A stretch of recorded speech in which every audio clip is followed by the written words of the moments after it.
So I'm conditioning my green gum paste and forming it into a ball. I'm going to take my measuring cup and measure it to the fourth cup from the biggest. So you see it's really snug. When I measure my gum paste, it's really snug into that measuring cup. And I'll take that ball and put pressure on one side of it so it forms into a nice teardrop. Alright, and I'm going to take my this is a 26 gauge floral wire, and I'm going to cut it rather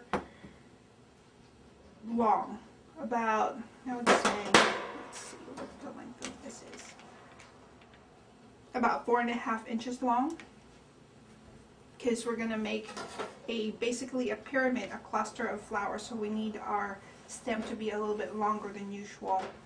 Then I will take my long nose plier and bend that into an open hook. Bend one of the tips to an open hook.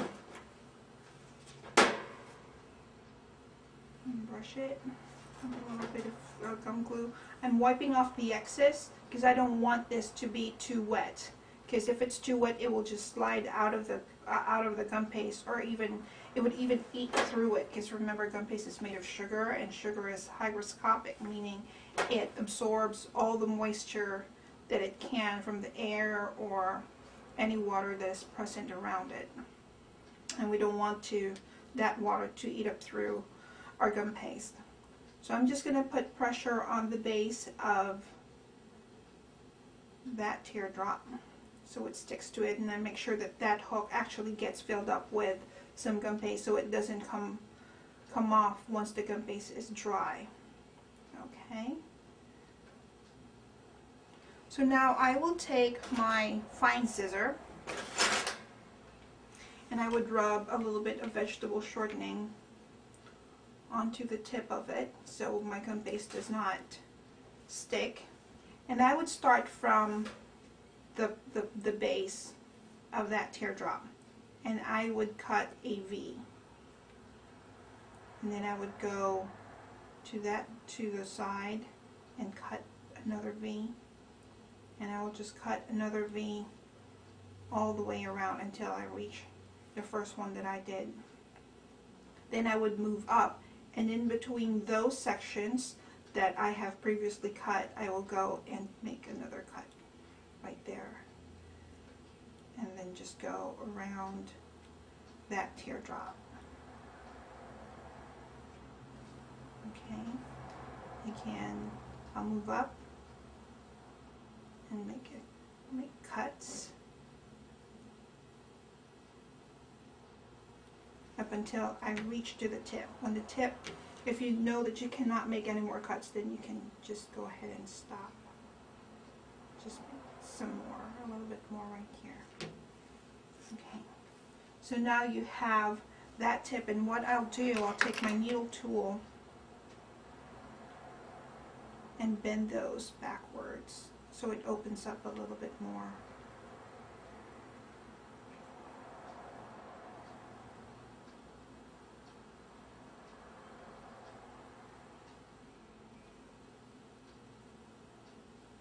There we go.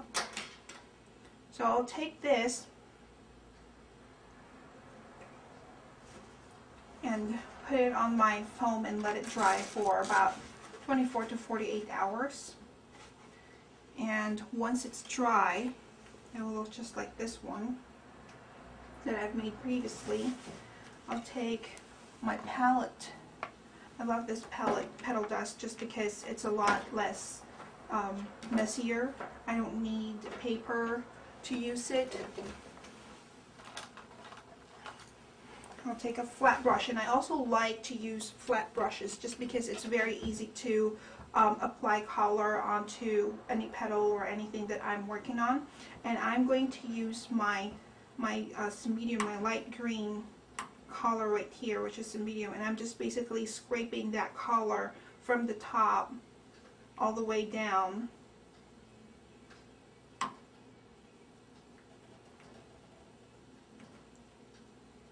can see how it's transforming into a very vibrant green now.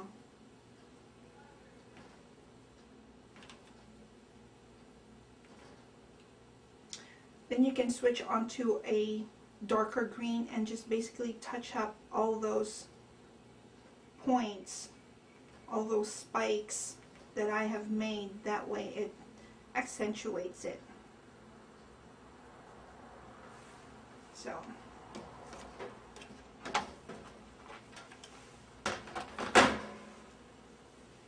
So after you've dusted the tip of the bonnets, you can just go ahead and set it aside. And then we're gonna start with some purple gum paste, and we're gonna make the center of this flower. And really, the process of making this flower is kind of similar to sweet peas. They have very similar techniques, and I'm just gonna get a small ball of purple gum paste, and it will be like 4th to the smallest. That's the size that I'm using.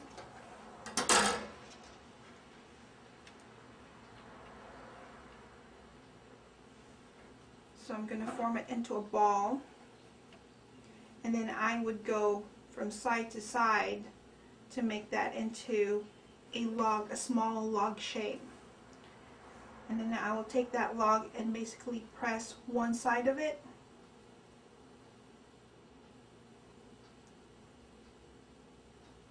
So it forms into like a small bean, like a bean shape almost.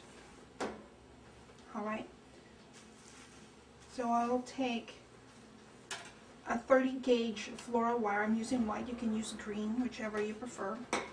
I will again make a hook on the end and brush a little bit of gum glue on it. Wipe off the excess. I'm using a gauge 30. You can use a gauge 28 or a gauge 26 if you have it available. Gauge 30, the reason why I'm using gauge 30 is because we're going to form it into a cluster, and the thicker your wire, the fatter your stem is going to be, and that's not something that we want for this project. So I will take that bean shaped gum paste. I will make the fatter side flat, and I will insert my stem wire to where that flat side is. I can actually even put that on top of my mat and basically shape it flatter. Okay, so after you've done this, I'll just go ahead again and put it on my drying foam, and I'll let it dry for at least overnight. You can make as many as you need for like one cluster like this. I actually made like the tip, as you can see, these are like the pods basically that doesn't have the petals yet, and I have 8 of them here. The first layer of flowers that I made is about 4, second layer is 5, and the third layer is 6. So we're going to make, so that's 8. 8 plus 4 is 12, plus 5 is 17, plus 6 is 23. So I'm going to make 23 of these small pods right here, because even the more mature flower that has petals on it needs this as a center. So we're going to make 23 like we've discussed. Now we're going to move on to the flower, or the petal part of this flower. And again, I'm starting with purple gum paste. You can also use light blue if you'd like. I like to use lighter color gum paste than the final product. That way I can control how dark or light I want the petals to be, but at the same time you want it to start it to a lighter shade of the color that you're going for.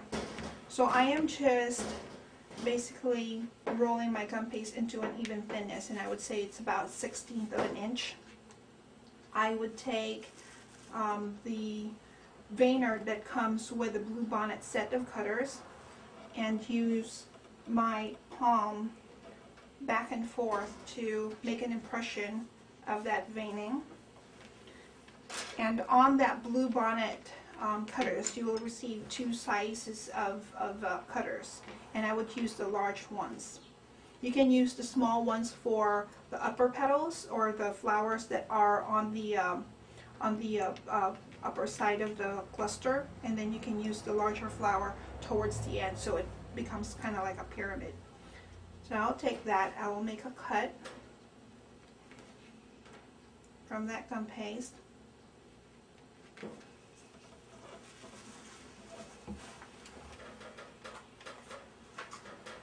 I'll take my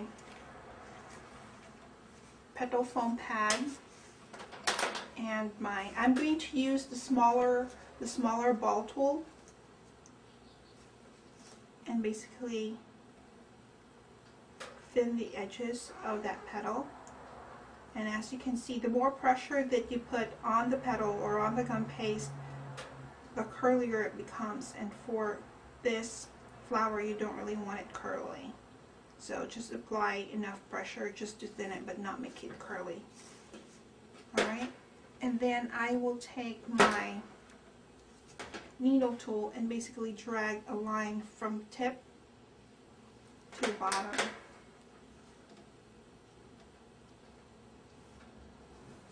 Alrighty, and then I'll take a little bit of gum glue, wipe off the excess, and I will put a little bit of glue right in the middle. Take one of my dried up bean-like bud and stick it right there. Make sure that it's all stuck. Oops, a little bit too wet. See, that's what happens when you have too much glue. It actually gets slippery instead of making it stick. It's just slides all over the place.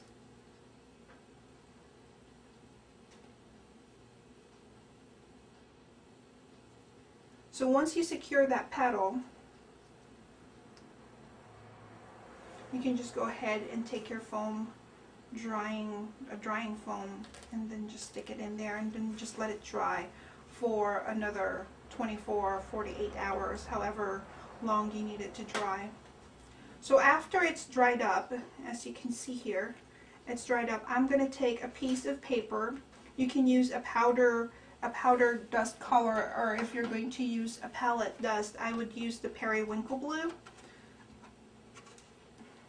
And you just basically take that powder,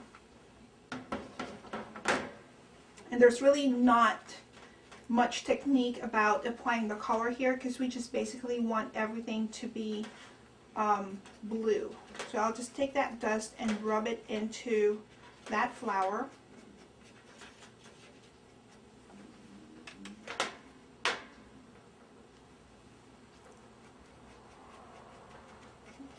There we go.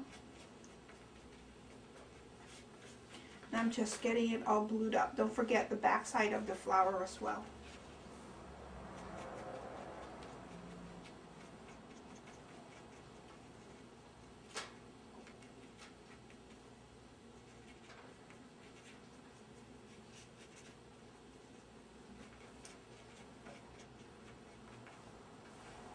Alrighty. So after you've made that blue, I'm actually, all of the pods that we made earlier, just the pods, you have to dust it with blue as well. So as I have mentioned, we need to make 8 of the small pods that doesn't have any petal, and about 15 of the petals, 15 of these that has a petal or the more mature flower in a cluster. After you've dusted it blue, I will take my bright white or my gel color that's bright white. Give it a little shake.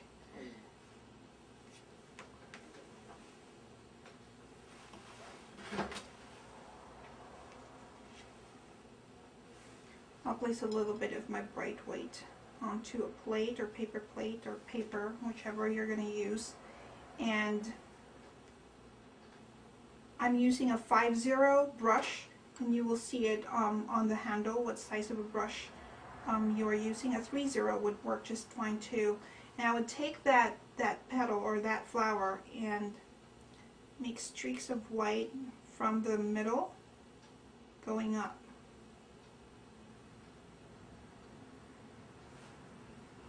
So you have that white, almost like a dot in the middle of the flower.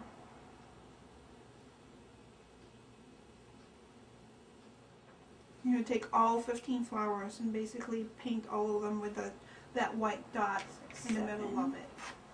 8 pods. I will again get that green tip that we did earlier that's already been dried and dusted, and take half a width of my floral wire, or my floral tape I should say, and I would take 4 of these pods. I'll take this first. And I'm just going to place it right at the base of that tip that we made earlier. So again, I'm going to use my forefinger to secure the tip of that wire or of that tape and wrap it twice. That way it's nice and secure. So I'm just going to take another one. Just place it right beside the first one that I made. And again, you see how I'm wrapping at the very base of the wire. As you can see, I don't have anything that's showing on, or any wire that's showing right there. And that's how you should wrap it, because you don't really want to see all those wires sticking out.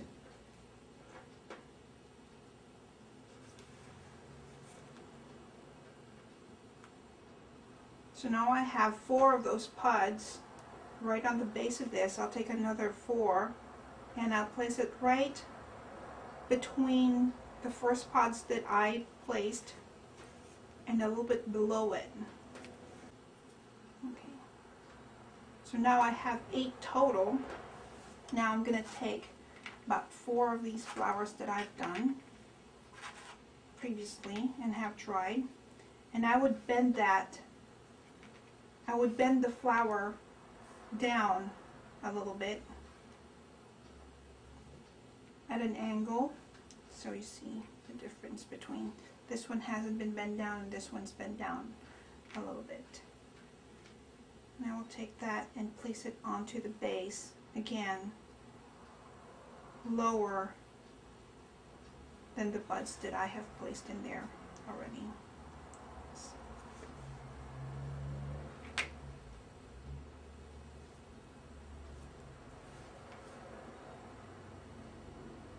So now you understand why I told you to use a number 30 wire, because if this is a little bit thicker wire, then your stem is already going to be too thick.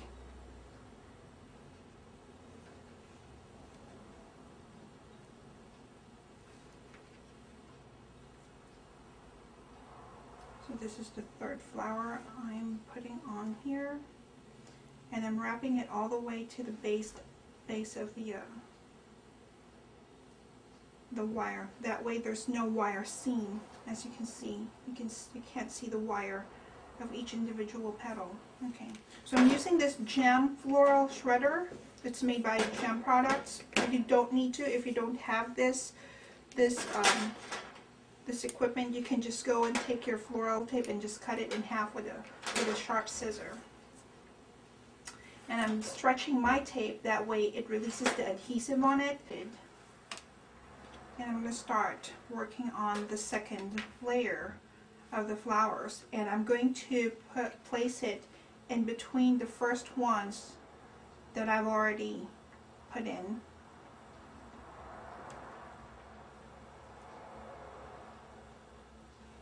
So I'm going to take my stretched half width floral tape, secure the tip with my forefinger again, and wrap that flower twice, or the stem of that flower twice. all the way to the base so you don't see that stem.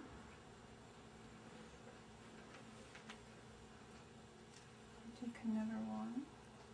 So while I'm wrapping, I also want to make sure that that floral tape stays flat, because it has a tendency of bunching up and you don't really want to do that.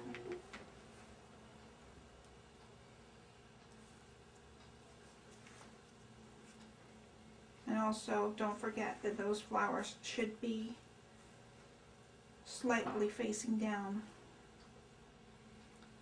So that's the second row that I have, and then on to the third. So for the third row, I'm going to use 6 flowers. I'm going to again put it right in between the second layer. I'm just going to let it face down slightly. Here.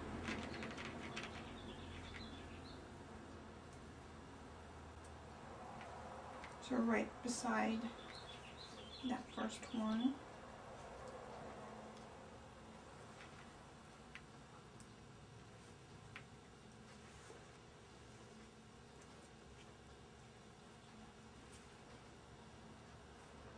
Okay, so I got 4.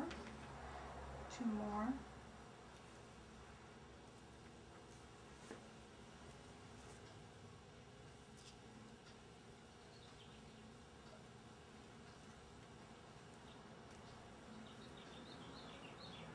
And then I'm just going to take that excess floral tape and wrap up all the rest of the wires. That way it would look like just one stem.